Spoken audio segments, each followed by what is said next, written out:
Xeyirli kеш, hürmetli televizor караучылар, сезне Саба дулкыннары телевидениесенең җомга көн чыгарылышын карарга чакырабыз. Бүген игътибарыгызга яңалыклар белән атна информацион программасы. Студияда Гөлназ Гатауллина. Кыскача кайбер темалар турында. Ягу сезоны башланды. Янгын күзәтчелеге белгечләре саклык кагыйдәләрен искә төшерә. Салымнарыгызны түләдегезме? Бу эшне тизрәк эшләгез. Салым органнары хезмәткәрләре шушы көннәрдә һөнәри бәйрәмнәрен билгели. Илебез сакчылары булачак егетләр ярышларда көч сынаша.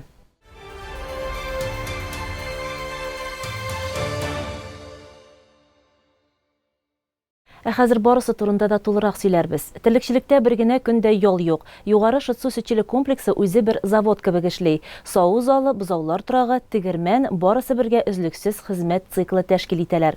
Бүгенге көндә биредә бер сыердан уртача 21 килограмм сөт савып алына. Югары Шытсу сөтчелек комплексы 2008 елда эшли башлый. Хәзерге вакытта биредә 1347 баш мөгезле эретерлек асрала. Шуның 500-е савым сыерлары. 6 сыер савышы эш сменада хезмәт куялар.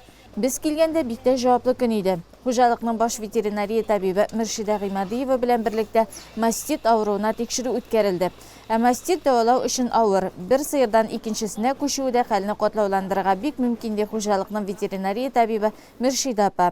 Без бүгенге көнне сыерларны маститка тикшерәбез.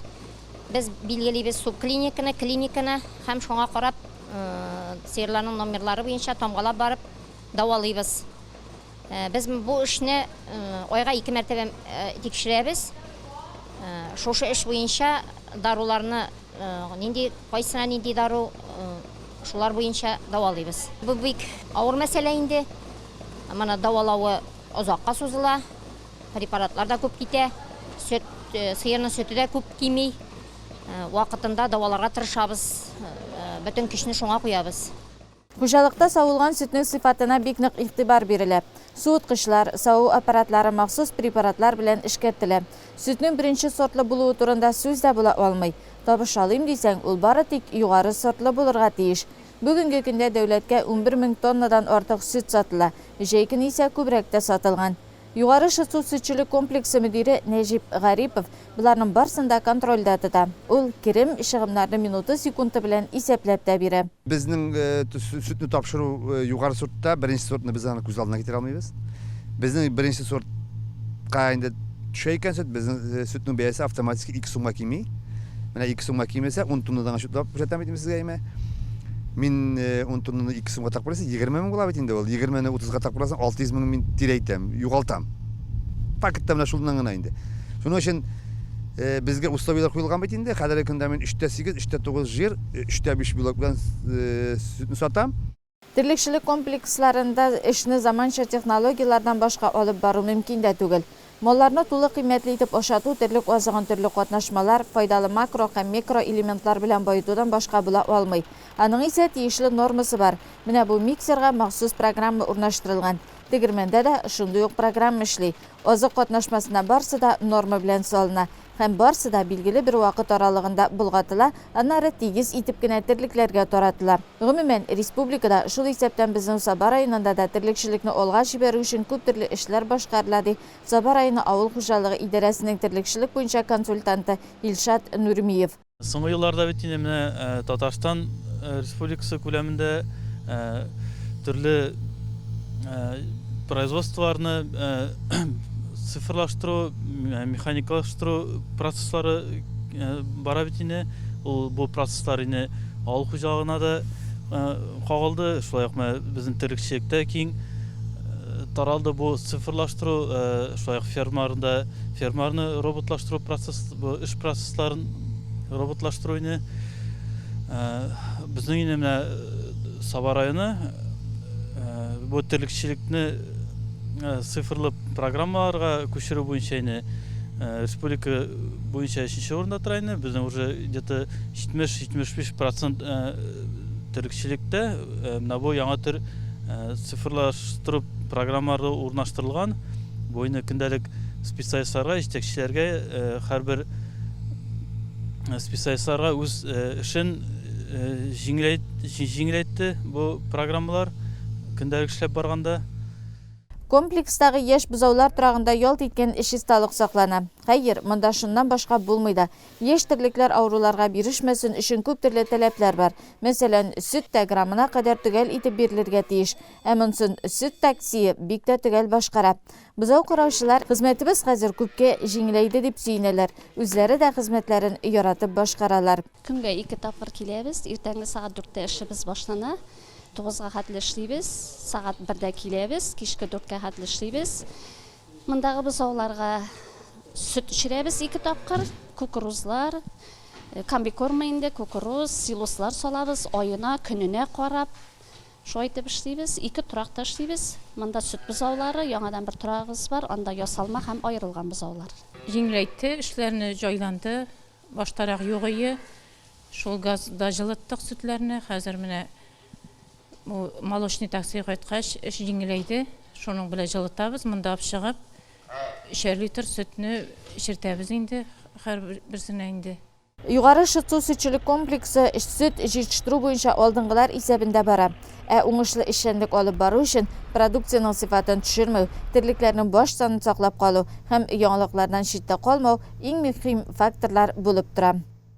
Көннәр суытып, ягулык сезоны башлану белән янгын куркынычсызлыгы мәсьәләсе тагын да актуальләшә. Моның белән бәйле киңәш кисәтүләрне янгын күзәтчелеге бүлеге белгечләре, массакүләм мәгълүмат чаралары вәкилләре күпме генә халыкка җиткереп торса да, статистикада уңай үзгәреш күзәтелми. Чираттагы сюжет тагын бер кат кагыйдәләрне хәтердә яңарту максатыннан әзерләнде.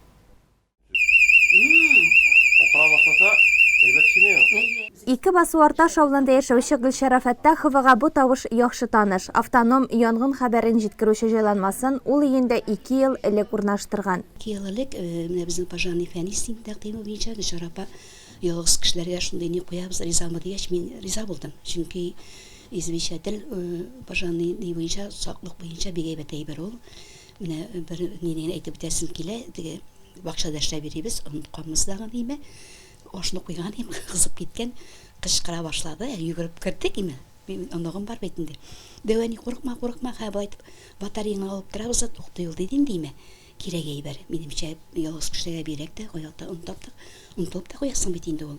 Тормышта янгын белән күзгә-күз очрашканы булмаса да, хуҗабикә куркынычсызлык таләпләренә җитди карый. Өстәвенә бу йортта 89 яшьлек апасы да гомер кичерә. Өйдә хәзер мичкә ягылмый. Зәңгәр ягулык җайланмалары белгечләр күзәтүендә. Аллаһка шөкер, әйбәт тора ул. Газбишә безнең, безнең газнылар, газовиклар карап кына тора. Миннән яны инде безнең име. Алар Тарсан Вәлиев һәр вакытта кереп, барылап, шарапа исе чыкмыймы дип, күбекләре белән күбекләтеп, яны карап кына йөри. Мин канәгать. Пожарный хезмәтеннән дә, газ хезмәтеннән канәгать. Барлап кына торалар. Рәхмәт. Белән очрашканың юкмы тормышта? Юк. Янгынны сүндерүгә караганда булдырмый калу мөһимрәк. Ни дисәң дә карактан кала, уттан калмый. Кичкенә генә бу җайланма кешеләрнең гомерен саклап калырга ярдәм итә. Күп очракта үлем яну түгел, нәкъ менә төтен белән агулану нәтиҗәсендә барлыкка килә.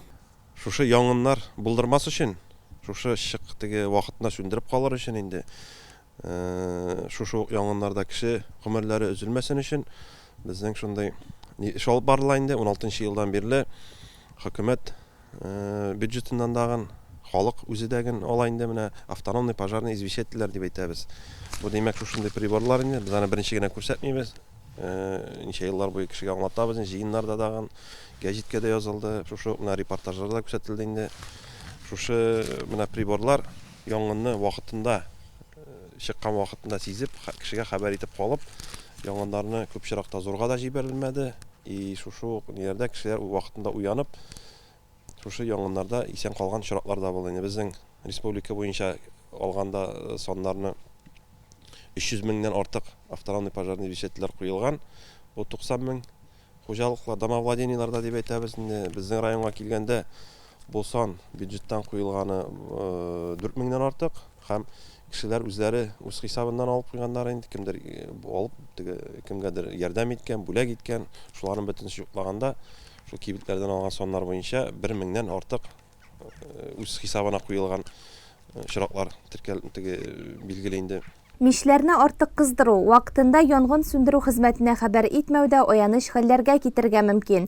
Бүгенге көнгә район буенча барлыгы 24 янгын очрагы теркәлгән. Аларда 2 кешенең гомере өзелде. Иң күп очрак Шәмәрдән авыл җирлегенә туры килә. Бу янгыннарның сәбәпләренә килгәндә безнең 12 очрак электр белән бәйле, 8 очрак неосторожное обращение с огнем дип әйтелгән, 30 белән саксыз куллану, 3 очрак пичләр белән чыкты һәм калган 3-се инде бүтән башка причиналар белән. Бөтенебездәге өйләрне җылытырга тырышабыз. Маллар тирәсендә дәген теге вак-төяк шибиләрне яр асраучылар, җылыткычлар куйгалый, лампочкалар калдырайны. Менә шушы нәрсәләр белән ишеткәндә тоже саксызлыкны онытмаска кирәк инде. Әйтгәндә пичләр белән килгәндә морҗаларны пичләрнең вакытында ярыкларын сылап, агартып, морҗа өлешендә дәген кирпич белән трубаларны тышларга кирәк инде. Әйтик кайбер чиракларда бит менә морҗа өлешендә дәген тимер труба белән, я асбест труба белән чыгаралар дагын.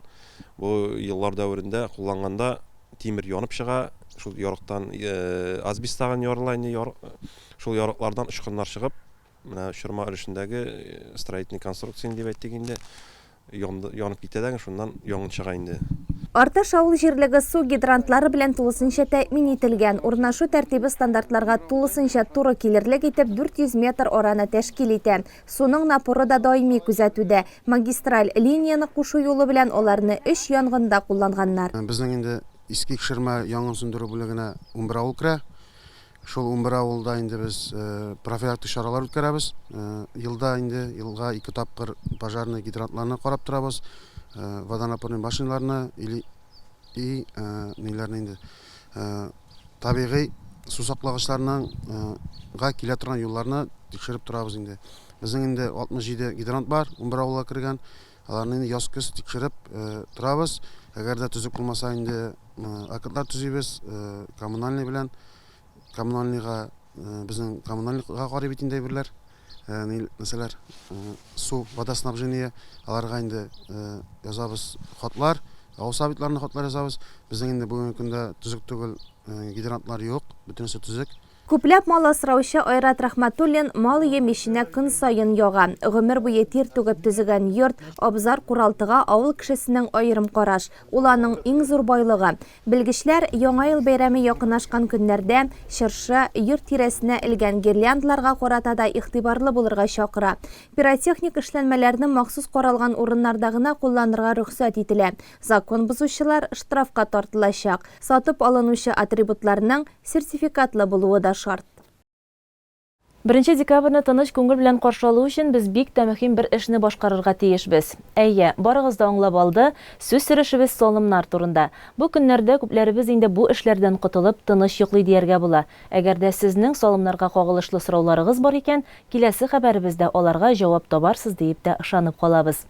Бу якшәмбедә салым органнары хезмәткәрләре һөнәри бәйрәмнәрен дә билгеләп үтә. Салым инспекциясында ноябрь айында айруча җанлылык башлана. 1 декабрьдә салымнарны түләүнең соңгы көне буларак, бу эшне азакка калдырмыйча, күпләр үз очракларындагы сораулар белән урынга килеп, белгечләргә мөрәҗәгать итә. Биредә илдә барган пандемия вазгыяте белән барысы да ныклы контрольдә. Хезмәткәрләр 100% белән вакцина ясатканнар. Үзләренә килүчеләрне дә бу хактагы рәсми документ QR-код белән генә кабул итәләр. Салымнар дигәндә һәр чак сораулар туып тора. Кайберәүләр фатир өчен салым суммасының артканына гаҗәпләнә. Икенчеләр белдерү кәгазе почта белән килмәсә, нишләргә дип кызыксына. Транспорт, җир салымы белән бәйле аңлашылмаучанлыклар да туып тора.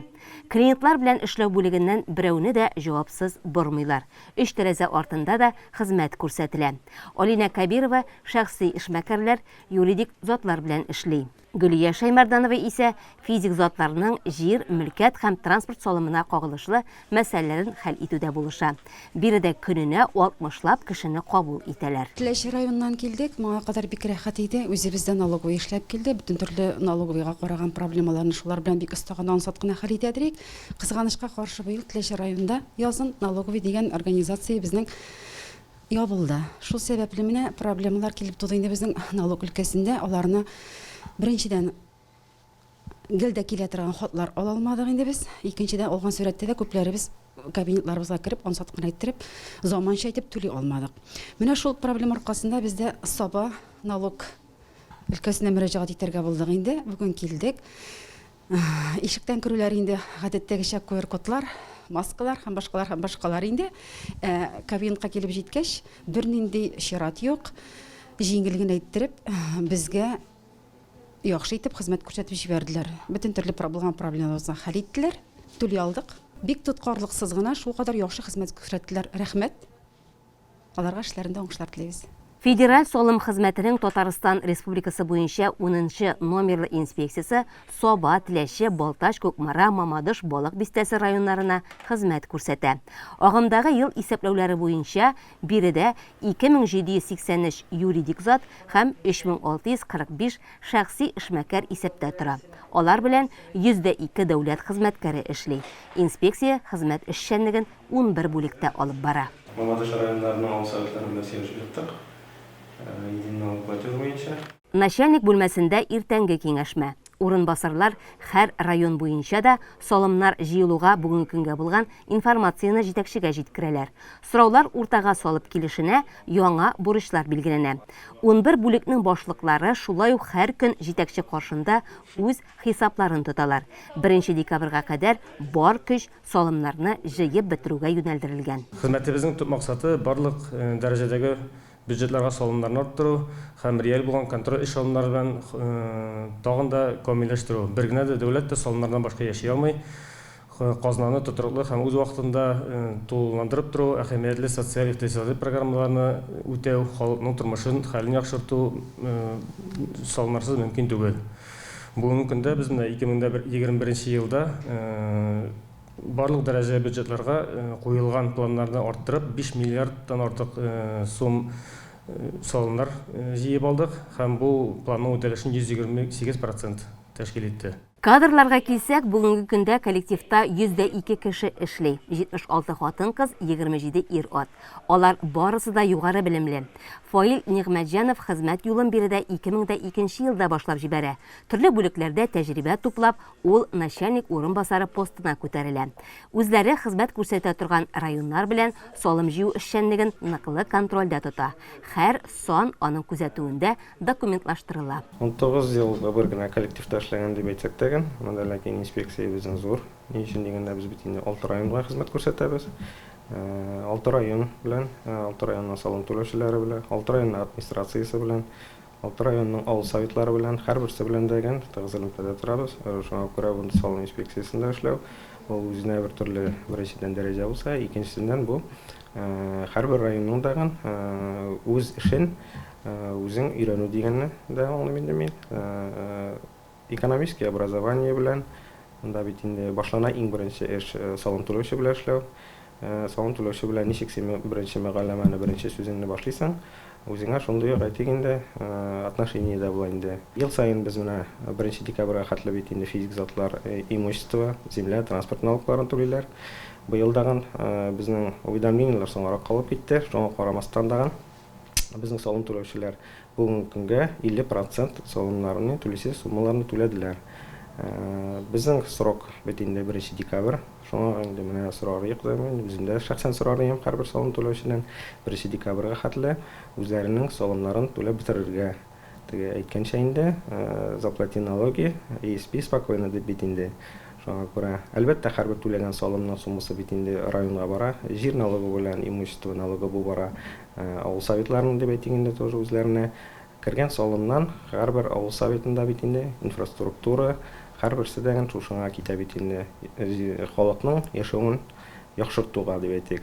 Салымнарны 1 декабрьгә кадәр түләмәүчеләрне алга таба башка каршылыклар көтеп тора. Игътибар белән тыңлагыз. Безнең бит инде бар менә Татарстанда закон кабул ителгән, ягәр дәгән физик затның түләнеп бетмәгән налогы бар икән, аларның субсидия бирү туктатыла. Бу әлбәттә менә кагылды безнең пенсионерларга, шулай ук инде күп балалы гаиләләргә. Шуңа күрә кемнең түләнеп бетмәгән налогы була икән, бу яңа елга чыккач тагын дип әйтәсем килә, 1 январьдан субсидия бирүләр туктатылачак. Бу булган сумма налогларын каплап бетергәнче.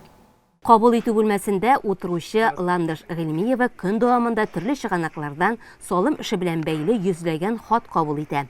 Ул аларның барысын да исәпкә алып, рәсми теркәп, тиешле бүлекләргә эшчәнлеккә озата. Бер генә хатта шулай җавапсыз һәм эшкәртелми калмый. Бу бүлек бюджет белән исап-хисап эшләрен алып бара. Анда хезмәт куючы инспекторлар барлык төрдәге бюджетларга да җыелган салымнарны исәпли.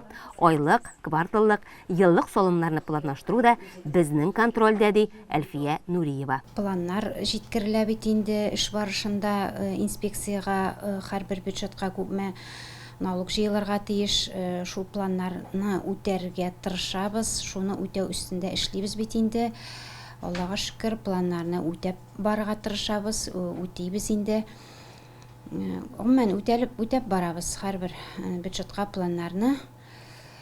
Бөтен инспекциянең эше шуңа корылган инде. Бюджетка акча җыю, налогларны җыю вакытында, аларны түләмәгән налог түләүчеләрдә бар бит инде, дөнья булгач инде түли алмаган, андыйларны түләтергә бит инде үзенең ысуллары бар налог системасының. Шулар өстендә эшлибез инде. Бу якшәмбедә салым органнары хезмәткәрләре үзләренең һөнәри бәйрәмнәрен каршылый. Начальниклары Айрат Шафиковка биредә хезмәт куючы һәр кеше алыштыргысыз кадр. Ул үзе биредә 2006 елда чыгып тикшерү бүлегендә белгеч булып хезмәт юлын башлый. Бүлек башлыгы, начальник урынбасары дәрәҗәләренә җитә. 2018 елдан шушы зур коллективны үзе җитәкли. Шушы форсаттан файдаланып, мин барлык хезмәткәрләрне, салым органнары хезмәткәрләрен шушы профессиональ бәйрәмгә кутлыйсы килә. Аларга сәламәтлек, гаиләләрендә иминлек, тынычлык теләп каласы килә.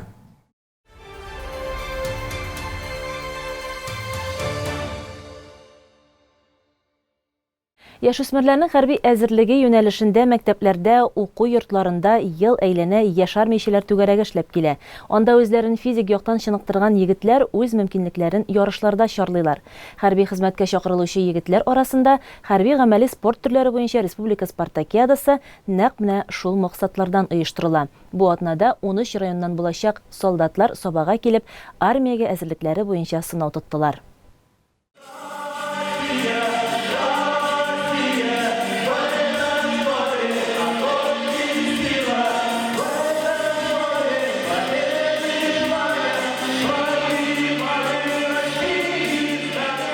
Россия кораллы көчләрендә хезмәт итәргә әзерләнүче бу егетләрне без Собалылар җырлап каршы алдык. Республиканың 13 районыннан 130 егет Соба җиренә хәрби хезмәткә чакырылучы яшь-үсмерләр арасында хәрби гамәли спорт төрләре буенча республика спартакиадасына килде. Без сезне үзебезнең Соба районында күрүбезгә бик шатбыз. Инде шушындый алтын батыр егетләребез безгә килеп шушы ярышта катнаша икән, билгеле армия хезмәтендә дә сез егетләр сынатмассыз дип. Хәрби әзерлек буенча шәхси күнекмәләрне тормышка ашыруда, сугышчан хәрәкәтләрне имитацияләүдә, хәрби патриотик һәм спорт эшен камилләштерүдә хис кичерешләр бирә торган хәрби спорт бәйрәме бу. Оештыручылар да, егетләр дә ата катнашуга зур әһәмият бирәләр. Ныклы әзерлек белән киләләр. Монда җиңү, җиңелү мөһим дә түгел. Алар булай да 7 зонадан җиңгән иң көч-куәтле командалар. Бу спартакиадада җиңгән команда һәм җиңелгән команда юк дип әйтер идем, чөнки һәрбер егет үз дәрәҗәсендә әзерлекле. Бөтен кеше дәген спортсмен булып бетә алмай. Хәзерге вакытта кемнеңдер сәламәтлеге анда аңа бирми, аң белән занимация итәргә, кемдер үзе спортсмен. Шуңа күрә монда һәр егет дәген үз бурычын үтәргә армиягә бара. Соба спорт комплексы бүген ярыш кыры. Көч сынашу 8 төрдә барачак. Оештыручылар барсы белән дә тәфсилләп таныштыргач, командалар тәртип белән бәйге мәйданчыкларына узды. Тренерлар үз егетләре өчен бик җан аталар. Һәр төрдә дә янәшәләрендә булып, киңәшләрен биреп торалар. Соба җирендә булай күрешүгә без бик шат, ди Александр Кипыть. Ул Казан командасы өчен җаваплы. Приехали в количестве 9 человек. Ребята очень готовились, старались. Сейчас покажут в процессе всей этой программы все свои навыки. И я думаю, что мы займем достойное место. Спасибо администрации Сабинского района за гостеприимство. И всем командам тоже хочу пожелать удачи. Калашников автоматын вакытка сүтеп җыю иң җитди ярышлар исәбендә. Тизлек, төгәллек таләп итүче бу турны егетләр иң авыры диләр. Гос таләпләр буенча алар монда 45 секундка сыешырга тиеш, ә яшь армеецлар арасында аны бүген 21-30 секунд аралыгында башкарып чыгучылар да булды. Монда автомат авыр күренә, чөнки яңа булганга күрә әйберләре, детальләре чыкмыйча тора. Калганнары нормально булып тоела. Күренә ул армияга әзерлек кирәк. Егетләр сөйләү буенча анда бик строго, бик спортна карыйлар ди. Шуңа күрә мин үзем әйтәм, кирәктер дип уйлыйм. Менә мин магазинны заряжать иттем инде. Менә 47 секундтан. Вот. Ну так инде. Җиңел инде, авыр бармый. Нормально. Вот аннары так нәрсә, автоматларына бер җидек без. Так нәрсәбез. Там bilməyədən нәрсә икән. Кайсы бик авыр барамы, кайсына куркып торасың? Бер нәрсәдән түгел.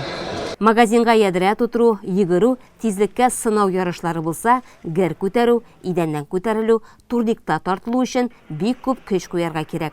24 килограммлы герне, мәсәлән, санаулы егетләр генә кулында уйната алды. Моның өчен кичкенәдән чыныгып, спорт белән даими кызыксынып үсәргә кирәк ди Әдел Әсхадуллин. Бөтен малайлар шулай итми. Алар күбрәк урамда йөриләр, спорт белән каждым годом все меньше и меньше занимаются. Это очень печально. А үзең армиягә барырга әзерләнәсеңме, җыенасыңмы? Җыенам. Кайчан китәчәксең?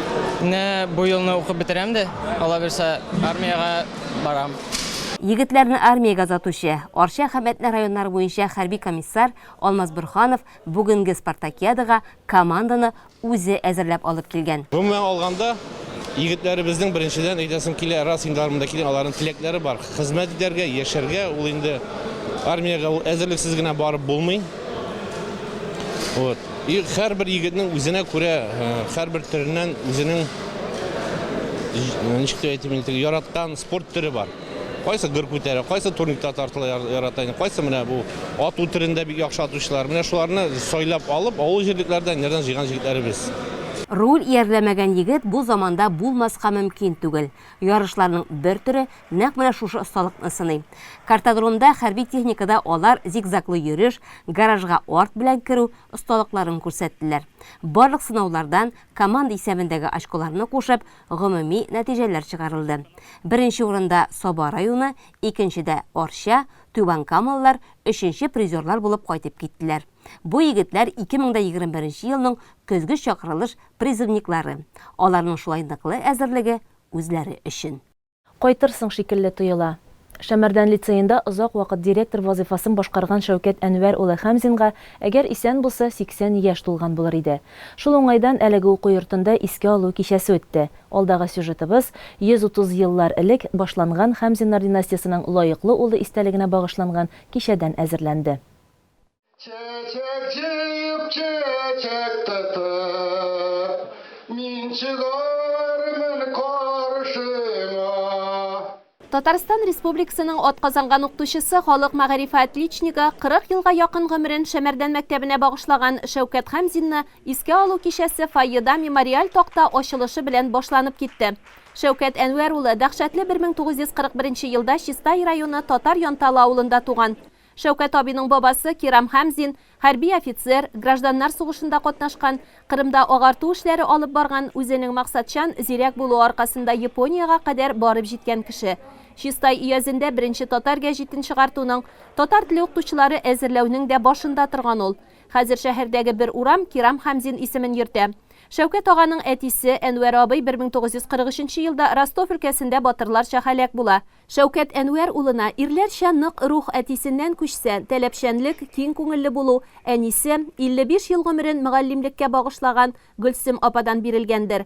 Сугыштан соңгы авыр елларда әлеге укытучы ханым үз улларын гына түгел, балалар йортындагы ятимнәрне дә тәрбияләгән. Шәүкәт Хәмзин училище тамамлап, баштан электровысотник булып эшли. Армия софларында хезмәт итеп кайта, аннары Казан педагогия институтының тарих факультетын тамамлый. Шәмәрдән кызы Суфия белән гаилә корып, алдагы язмышын Саба районы белән бәйли. Собаны үз итсә дә, без авылдашлары белән һәр вакыт янәшәдә булды диләр Шәүкәт абый турында кичәгә килгән якташлары. 30 ел мәктәп директоры булып эшләгән Гүзәлия ханым истәлекләрне яңартканда күз яшьләрен дә тыя алмый. Авылга кайтыр иде дә, иң беренче үзенең туган авылына килер иде, угын мәктәбенә килер иде. Һәм мин яңа гына директор булып эшли башлаган кешегә бик күп киңәшләрен бирер иде ул. Иң төп киңәше нәрсәдә?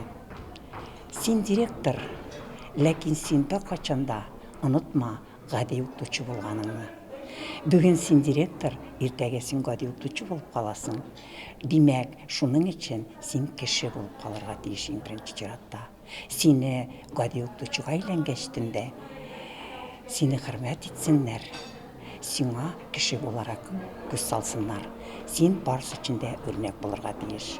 Иң беренче чиратта директор буларак син тырышлыгын күрсәтергә тиеш. Син тырыш булып, беренче рәттә син бармасаң, синең арттан беркем дә бармаячак. Беркемне дә син әйдәп алып бара алмаячаксың. Шәүкәт Әнвәр улы Шәмәрдән мәктәбендә 1966 елда тарих укыта башлый. 76 елдан белем йорты белән идарә итә. Ул елларда мәктәп подвалы су белән тулу сәбәпле 200 машина ком кайтартыла. Комны тачкалар, чиләкләр белән подвалга төшереп тараткач, тормышның бар тәме дә шунда.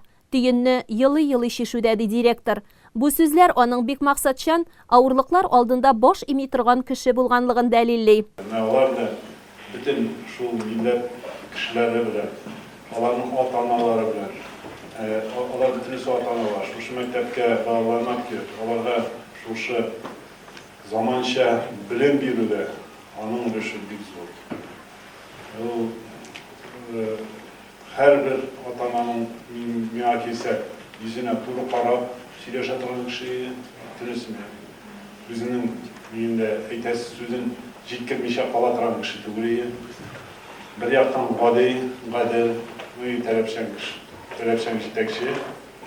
Ул аның характерында күпмедер безнең мондагы җегетләр дә аны тыйгандыр дип, шуңа күрә Шәмәрдәннәр башка җирләрдә эшләсәләр дә үзләренең бер кайдасын атканнар иде.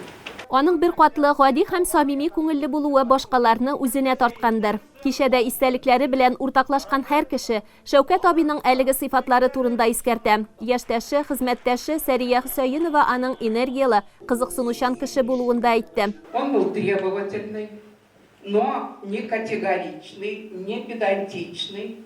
Он умел понимать нас, учителей, шел навстречу, когда нужно, любил творческие начинания и поддерживал творческие начинания, внедрял в нашу практику и методику. Сәләтле балалар мәктәбен җитәкләүче 31 ел сайлаган һөнәренә тугры калган Валентина Каримуллина өчен әлеге шәхес үзенә белем биргән укытучы да, остаз да булып тора. Хезмәтемдә һаман да остазымның киңәшләрен кулланам ди ул. Сәхнәгә Шәмәрдән лицее укытучылары күтәрелә. Он научил меня бороться за школу, научил перфекционизму, то есть добиваться результатов, идти всегда вперед и делать все это сообща. Действительно, сейчас для нас очень важно, чтобы мы были впереди. Для нас очень важно, чтобы мы побеждали. Я понимаю, откуда это качество. Этому качеству научил меня Шәүкәт Омарович. Шәүкәт абыйның тормыш иптәше Суфия ханым гомер буе балаларга чит тел өйрәткән. Алар үз һөнәрләренә мәхәббәтне балаларына да күчергән. Улы кызы Резида да әти-әнисе юлын сайлаган. Ул Шәмәрдән лицейында инглиз теле укыта. Ул безнең өчен бик зур киңәшче. Менә әти кешеләрдә нинди яхшы сыйфатлар булырга тиеш дөньяда, анда шундый сыйфатлар бар иде. Һәм менә үземнең чыгышымны тәмамлыйсым килә Шәүкәт абыйның әйткән сүзләрендә зур шәхес булып кеше тумый. Аның зур нәтиҗәсенең нигезендә зур хезмәт ята дип әйтәдер инде ул. Балаларны белемле, рухи яктан да эрудицияле итеп тәрбияләү өчен Шәүкәт Хәмзин үзенең бөтен көчен куя. Зур тарихлы Шәмәрдән лицейының бүгенге җитәкчесе Илфат Мөхәммәтов шушы уку йортын тәмамлаган. Без һәм безнең укытучылар коллективы Шәүкәт Анварович белән горурланабыз. Шуннан да хәзерге вакытта безнең барыбызда да аның белән горурлык хисләрен кичерәбез. Бездә һәм аның белән иң күп эшләгән укытучыларыбызда әйтеп бетерә алмаслык, юксыны югалту хисләре бар. Менә әле дә хәтерлим, башлангыч сыйныфта укыган чорым. Укытучыбыз Илсәр Тимировна безне походка җыйды. Мәктәп алдына тезелеп баскач, Шәүкәт Анварович безне күреп алды да, һәммәбезнең аркаларыбыздан сыйпап алды да, булай диде: "Бәбкәләрем, поход ул идән алып килгән тәмтем ашау гына түгел. Поход ул иң беренчедән бер-береңә ярдәм итү, бер-берегезгә игътибарлы булыгыз", диде. Менә әле дә хәтеремдә, исемдә менә шу сүзләр. Һәм инде ышанып калабыз инде. Аның шушы исеме мәңгелеккә калыр. Бүтін кішіні тиң күргән, һәр кішіні ярата білген, таланты янәшәсенә тау кадәр тырышлык куеп эшләгән, кешеләрне михырбанлырак итәргә омтылган Шәүкәт Әнвәр улының сүзләре дә, эшләре дә озата килер әле безне. Аның якты истәлеге яшь буынның күңелендә мәңге сакланыр. Агымдагы ел дәвамында Шаян ТВ балалар каналында барган Сәйлән телевизион музыкаль проекты талантлы балаларны ачыклады. 3нче тапкыр үтүче җыр фестивалендә Соба егете Илүзәр Кашапов та катнашып, бәйгенең финалына үтеп, лауреат исеменә лаек булды. Җырчы райондашыбыз белән шушы көннәрдә без дә аралашып кайттык.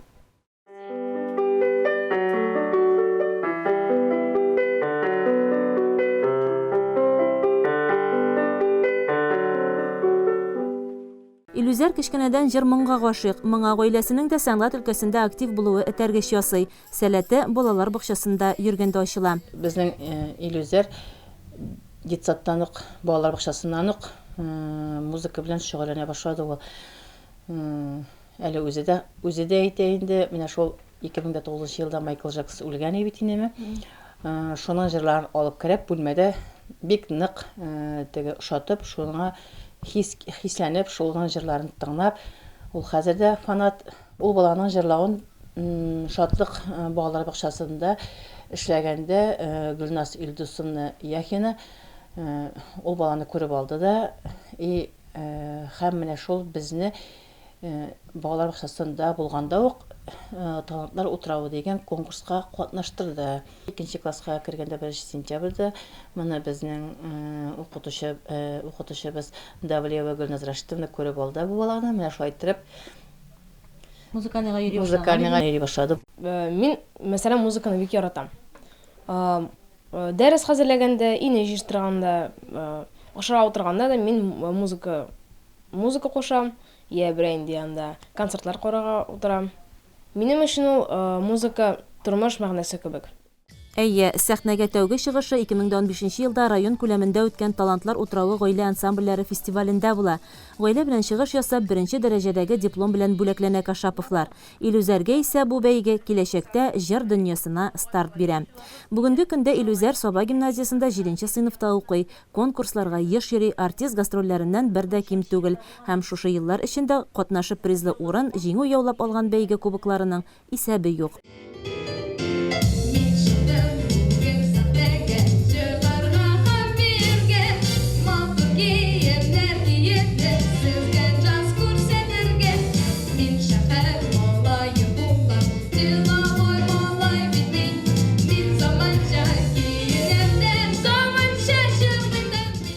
Сәнгать мәктәбе аның икенче өйе кебек. Мәктәптән кала вакытының күп өлеше шунда уза. Ул биредә укытучысы Чулпан Маликова белән фортепианода уйнау серләренә төшенә, ә Гөлназ Дәүлиева кул астында ул вокал белән шөгыльләнә. Җыр бәйгеләренә рухландыручы да нәкъ менә ул.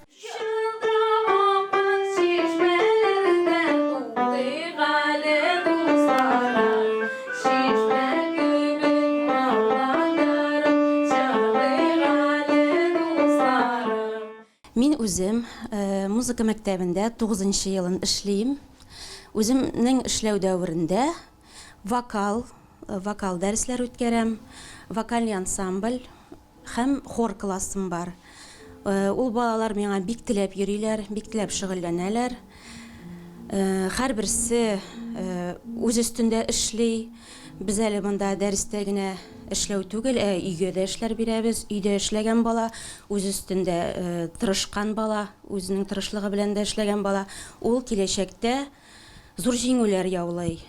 Biz инде менә концертлар куябыз, дәрес кенә укытып калмыйбыз, концертлар куябыз. Конкурсларга йөрибез, республика конкурсларына, халыкара конкурсларга йөрибез. Конкурсларда беренче урыннар, гран-прилар яулап кайтабыз. Җиңүләребез Аллага шөкер бик уңышлы. Илүзәргә килгәндә, Илүзәр миндә 6нчы елын укый. Бәләкәйдән миндә укый башлады инде ул, бәләкәй класстан. Уку дәврендә без аның белән русча җырларда өйрәнәбез, татарча җырларда өйрәнәбез. Күбрәк мин аңа кызу җырлар җырлатырга тырышам, чөнки аның характеры буенча аңа кызу җырлар килешә. Үзенең аның артистизм дигән нәрсә дип атала, сәләте бар ая. Шуңа күрә без аның белән биюләрдә куябыз, үзебез хыялланабыз, хыялланабыз инде, укытучылар да безгә ярдәм итә, хореография укытучылары да, фортепиано укытучылары ярдәм итә. Шулай итеп без сәхнәгә шоу куярга тиеш бит инде без хәзер. Без Шаян ТВ телеканалында 3нче сезонында, менә ул быел 3нче тапкыр үткәрелде. 4 җыр әзерләдек без, 4 тапкыр барасы булды. 4 тапкыр төшерделәр, съемка ясадылар. Шунда дагы зур баллар җыеп, иң күп баллар җыеп, безнең Илүзәр тагын зур җиңүләр яулады инде. Шушы җиңүләр өчен дә һәм конкурсларда безне катнаштырганнары өчен дә җитәкчеләребезгә зур рәхмәтебезне әйтәсебез килә. Мәктәп җитәкчелеге дә Илүзәр кебек укучылары белән горурлана. Әлбәттә, biz укучыларыбызның уңышлары белән һәрвакытта сөенәбез. Алар безнең мәктәбебезнең данын, районыбыз данын яклыйлар. Алар безнең укучыларыбыз дип һәрвакыт горурланып торабыз. Илүзәр безнең укучыларыбыз арасында иң активлары, кыюлар арасында. Аңа алдагы тормышында да яңа үрләр, яңа җиңүләр телибез. Илүзәр бу елда гына да күп төрле төбәк-ара республика күләм җыр бәйгеләрендә катнашырга өлгергән һәм аларның кайсы беренче дәрәҗәдәге диплом, кайсы гран-при алу белән төгәлләнгән. Сандугач, Сердәш онлайн бәйгеләре, Next Поколение, Момент Арт, Стать звездой халыкара бәйгеләре аңа зур уңыш китерә.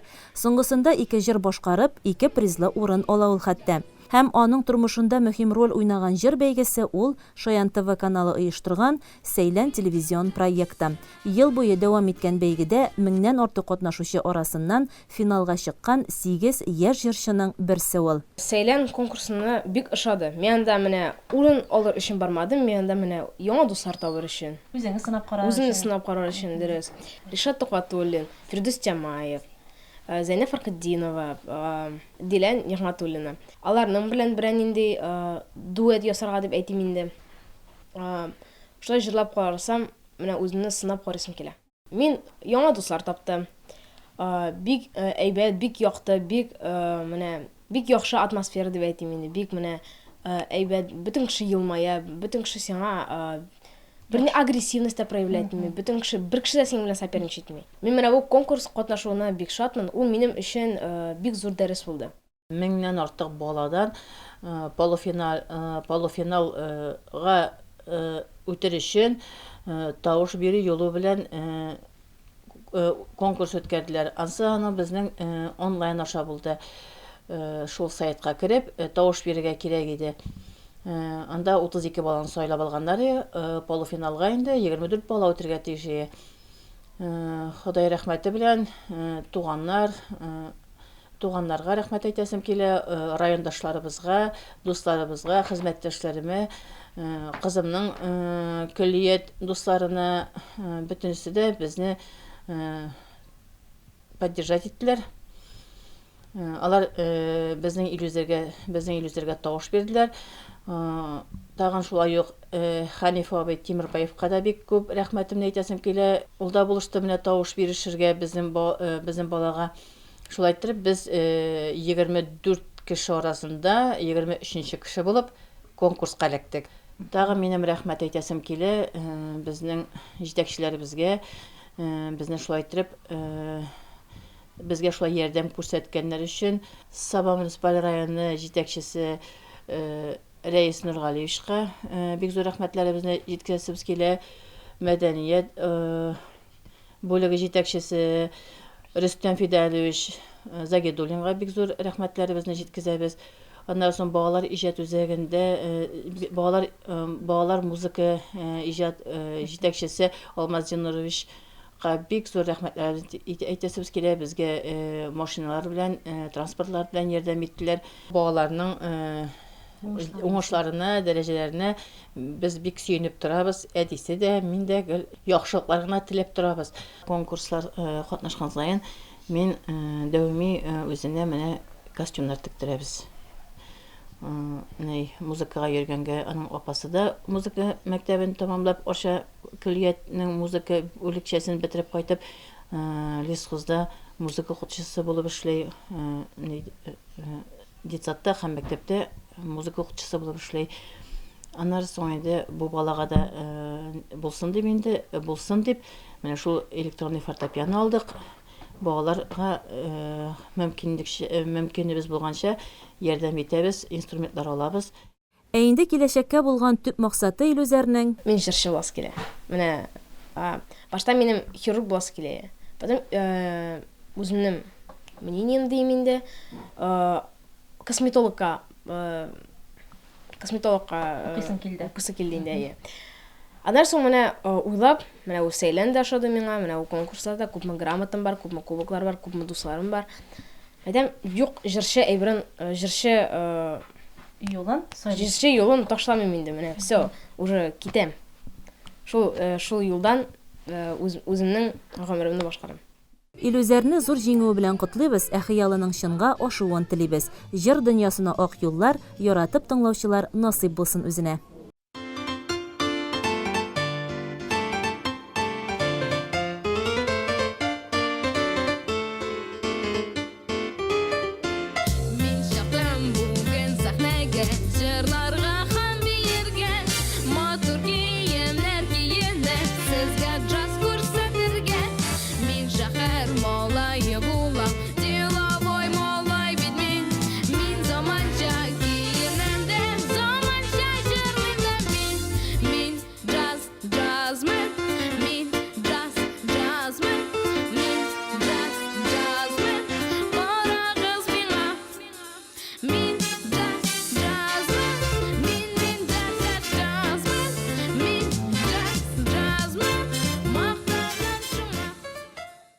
Менә шундый талантлы яшьләребез үсеп килә. Без аңа уңышлар телибез. Сез Сабад Лукнары телевидениесында соңгы хәбәрләр белән таныштыгыз. Борчыган сораулар, проблемалар булса, алар турында Сабад Лукнары телевидениесына мөрәҗәгать итә аласыз. Одна информацион программасында аларны бергәләп хәл итәргә тырышырбыз. Белешмәләр өчен телефон номерларын сез хәзер экраннарда күрәсез. Әгәр дә одна информацион тапшыруын карамый калгансыз икән, социаль челтәрдәге битләребездә карау мөмкин. Хәзер исә эфирыбызны реклама дәвам итә, ә без сезнең белән киләсе очрашуларга кадәр дип саубуллашабыз.